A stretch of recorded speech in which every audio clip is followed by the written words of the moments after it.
So there you have it. Everything is still on the table. Joining me now, Alp Mehmet, who's chairman of Migration Watch. Good morning to you, Alp. Good morning to you, David. Always a pleasure.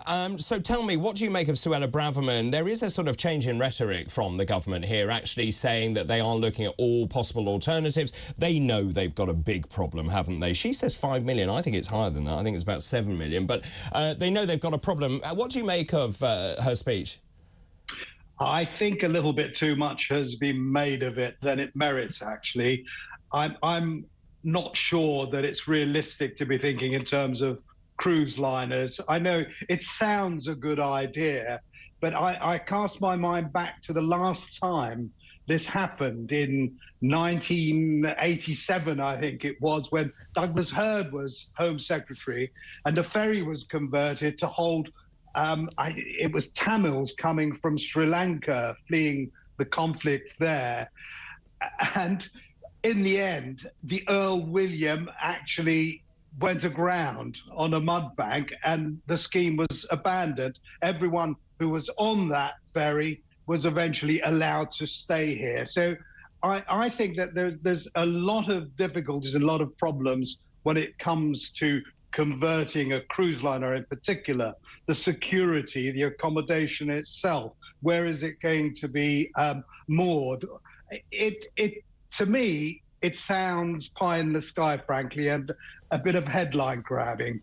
I mean, I thought it was quite interesting. I mean, there is a difference between a ferry and a cruise ship. And what I was thinking about this morning is clearly with a cruise ship, you've got individual rooms. Clearly, people can be isolated. One of the big problems we've seen with migrants is the importation of various diseases. We've seen diphtheria, for example, and we've also seen strep A, etc., etc.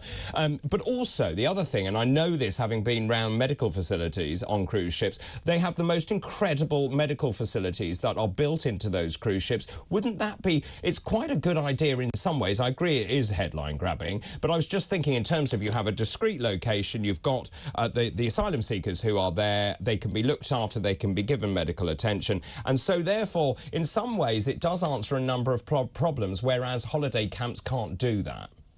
Yeah, sure. If it were to work that way, I would be all in favour. You say that there are individual rooms and you can isolate people, but bear in mind what happened on the cruise liners during the pandemic, at the start of the pandemic. The cruise liner that was stuck in, where was it, in Japan, with hundreds of people on there, because COVID was spreading so rapidly. So I think that there are difficulties that shouldn't be underestimated. If it works and they bring it on and it all happens, great.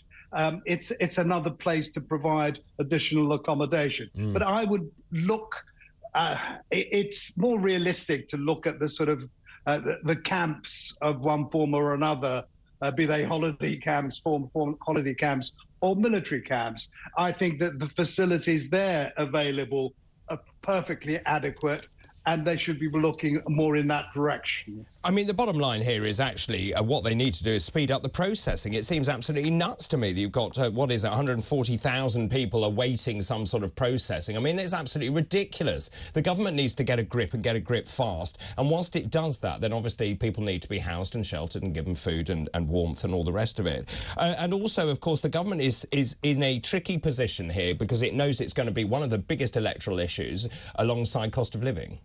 Indeed, it is going to be. And we've been saying that to the government for a long time, that unless they get a grip of immigration, not just illegal immigration, but a wider legal migration, then I'm afraid they will get their comeuppance come the next general election. They've got to do it, frankly. The people want them to do it.